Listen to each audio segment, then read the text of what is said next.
think of these as sort of cell towers in space. This position puts you on top of the hills and not down in the valleys. It's above Elon Musk's Starlink constellation. The opportunity is enormous. This is the most state-of-the-art communications network that the planet will have ever seen. What happened between the original German partners and the Chinese partner? If you're going to be unconventional in a way that gets you banned from a regulator's office, I think you've really tested the boundaries to the breaking point. Has it been expensive for you to fight the Chinese in court? It's not cheap, but I'm very confident in succeeding. Declan Ganley has been at the cutting edge of wireless technology for decades, securing hundreds of millions of dollars worth of work for the US government and volunteering his technology during the Hurricane Katrina rescue operation. He's now in a fierce battle with the Chinese Communist Party-backed company. Both Ganley's group and the Chinese lay claim to what's been called the Goldilocks orbit. It's the optimum low Earth orbit for deploying an ultra-fast, ultra-secure satellite network. The story feels like a Hollywood blockbuster, but Ganley wants the action to end soon. He only has 7 years to get his satellites into space before the group's licenses are constrained. And the Chinese aren't making things easy for him. Declan, great to see you. Thanks for coming on. Thank you for having me. Why did the Chinese want this orbit so bad? Because of the priority. This is prime real estate. This is ultra high priority rights. This is shared spectrum. It's thousands of megahertz of shared spectrum. And so where you rank in the priority rights to that shared spectrum is very important. This is one of the highest priority slots. It's above Bezos's Kuiper constellation. It's above Elon Musk's Starlink constellation. And it's got the right to deploy 600 satellites at 1,050 kilometers in 25 orbital planes around the whole planet, which means you can cover every square meter of the planet with high-speed, secure communications with high priority rights to that spectrum. That's why. So what would that allow them to do if they had it versus now? Well, whatever China wants to do with a network of that kind of capability, that's also optically linked in a highly innovative design connected by lasers that doesn't require ground stations. So you would have the highest speed network in the world with the lowest latency, covering parts of the world, covering every major city and everything else, but also every rural area, every stretch of ocean. This is the most state-of-the-art communications network that the planet will have ever seen. Hypothetically, if an entity wanted to weaponize this, use it for warfare or something else, how would that work? Well, hypothetically, if that was your intent, you could use it. Eliminating ground stations would be very useful because then you're not using any subsea cables.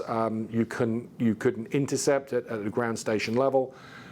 You keep all of your communications traffic on net in space over the lasers, which can't be interfered with very easily or at all. And you would have extremely low latency. So if there was some task that required very high-speed communication, so let's say something that was traveling at enormous speed, but that you wanted to keep that you wanted to be able to communicate with, guide, direct, whatever, this would be an ideal network for that because the latency is so low. In other words, the time to send a transmission and get back your response, this would be the fastest network in the world. Something like a missile? For example.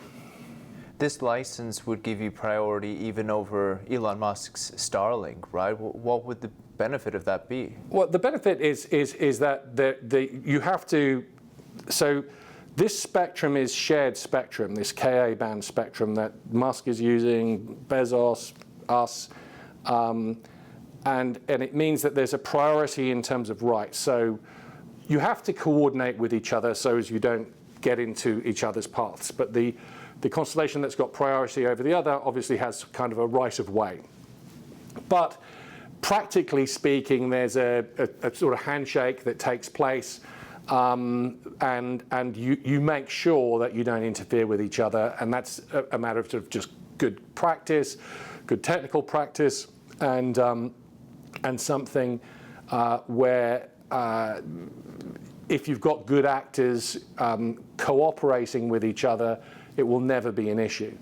If one wanted to be a problem maker, if one wanted to be a bad neighbor, of course, you could create hell for your neighbors in this shared spectrum. Rivada never wants to do that. We want to do business with everybody. We're a commercial wholesale operator. I admire what Musk is doing. I admire what Bezos is doing. I think they're fantastic, exemplary entrepreneurs. And I will always be a good neighbor of such operators.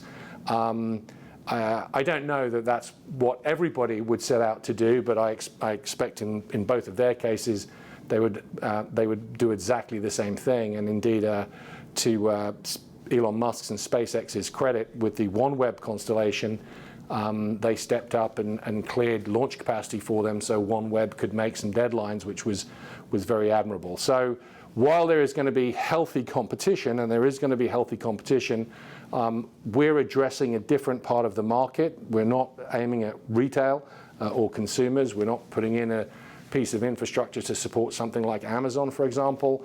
We're a wholesale operator, so we're after a sort of different market share to those kind of constellations. So being a good neighbor is very important. I don't know what others would do in the same situation or with the same spectrum. Why did Musk and Bezos not go for this particular high priority license? It wasn't available at the time. The way that the history of this is that it started off with a brilliant German team of engineers that had come out of different parts of the industry, who came up with an extremely innovative, brilliant design for this optically linked network, decided to apply through a small European country for the spectrum and orbital rights from the ITU, which is part of the UN. And this is for spectrum that envelops the whole planet. And this was back in the time a number of years ago when looking for financing, looking to China for financing was pretty normal practice amongst Europeans and Americans. And this was a group that, good engineers, they were indifferent really to where they got the money from. And so it started off as something very, very small, and then it became something that started to look very much like, when you look back at it, it's kind of the classic, what they call a debt trap diplomacy type of model, is what you see in hindsight. But of course, that's not how the story began.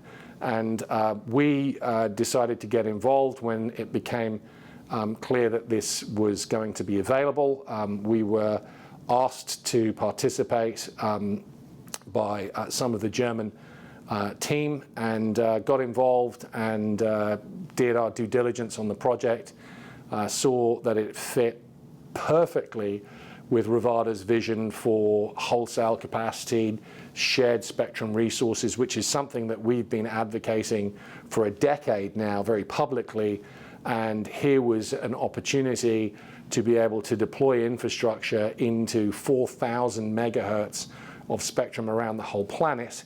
And so we did the work, we made the investments, we put in the plan, and we got the go-ahead to be able to use the frequencies for Rivada and for our constellation plans globally.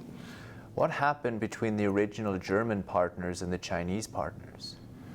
Well, I mean, I wasn't there at the time, but very quickly the relationship descended into something very contentious. The lawfare, as I would call it, started early. The Germans were not treated in accordance with the shareholders' agreement, and at all, very far from it. And people were being edged out, elbowed out, intimidated, frankly, as we did our due diligence. It was very unpleasant. And it takes a certain type of disposition to be willing to take on something that clearly has the backing of China behind it, of communist China behind it. They wanted a partner that had the ability to bring the technology and the ability to commercialize this capacity and to stand up to any bullying or intimidation that might go on, and we fit the bill. The Chinese side originally provided some financing for this project, then you came in with your financing. How did they react to that? The financing, they had financing that was put into the European operation, the German operation. Interestingly, there also seems to have been a very substantial investment that they put into what looks like a shadow organization in China itself, and replicating a lot of the same roles. In fact, after there were two satellites launched, at least two satellites launched. On the second launch, the Germans found out about it after the launch had taken place. There was a notification in trade publication, and they started getting messages congratulating them. They didn't even know, and that is just sort of one small indication of the type of carry-on that was going on there. They knew that they had a problem, and that the feeling was that this was clearly an attempt to move everything to China, and indeed that's what they believed and what we believed was happening. And the launches that took place are just one indicator of that, but there are many others. So the Germans were afraid that the Chinese side were going to steal their technology, is that correct? Not just technology, but the whole project, lock, stock and barrel, filings, orbital rights, the lot. That was, it very clearly, when you look at it, is what was going on. This wouldn't be unusual for a Chinese company to do. These are predatory practices. They are unusual, but the stakes, it seems, for some are very high here. They're not making any more radio spectrum. This 4,000 megahertz with the rights to deploy these orbits. There's 24 orbital planes. That means it sort of rings around the whole planet. They go from the North Pole to the South Pole and back again. This is very useful real estate from a low Earth orbit satellite and space perspective. So yeah, they seem to be have been highly motivated around this. Has it been expensive for you to fight the Chinese in court? It has been. It's not cheap, but we have the resources, and the opportunity is so big that this is a sideshow. The key thing is that we have amputated the Chinese involvement from those licenses, and frankly, they've got no bridge back to it as much as they might try to create one. And we're moving forward with determination. We had a great presentation at the ITU in Geneva a few months ago, and we're moving forward with great confidence, optimism, and a team that's really motivated to get this done. I want to quote something from the Financial Times article. It said the regulator in Liechtenstein even banned one of the former Chinese partners from entering his office for, quote, disruptive behavior. You know what happened there? I don't know all the details, but I do know the regulator in question. I mean, I don't know them very well, but I know who they are. I know the office. And I would say it would take a lot to get banned from that office. So I had never heard of anything like that happen anywhere before. But I think that what I have heard anecdotally is that there is a disposition towards people that touch this project in different ways, including the regulator, that is unconventional, and that sort of, if you're going to be unconventional in a way that gets you banned from a regulator's office, I think you've really tested the boundaries to the breaking point. What does unconventional mean? Outside the norm. They sound upset. The Chinese, they sound upset. Yeah, they clearly are. And I mean, some of the things that every week seems to bring some new pronunciation. I mean, they've accused us of stealing this from them, and just the most absurd things. I mean, it's like we operate in a country of laws. There's laws and procedures there. If you think that something was not done correctly or whatever, there's a process to take care of that.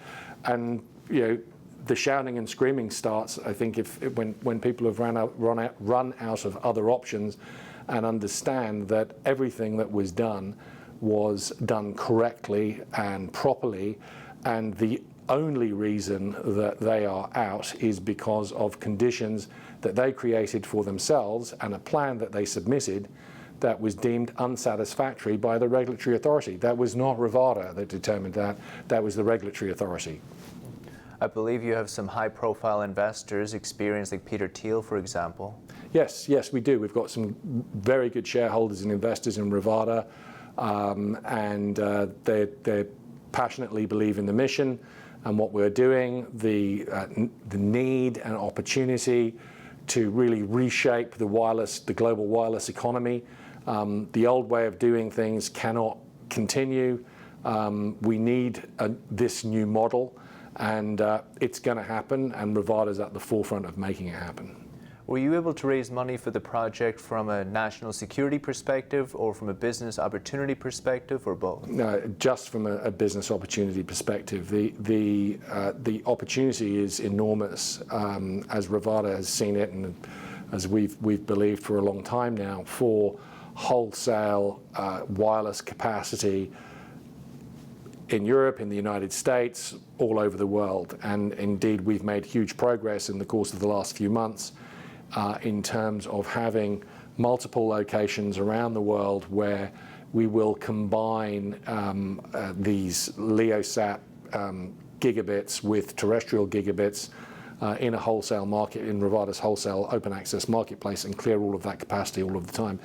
This is about opening up new uses for wireless spectrum that we haven't previously seen.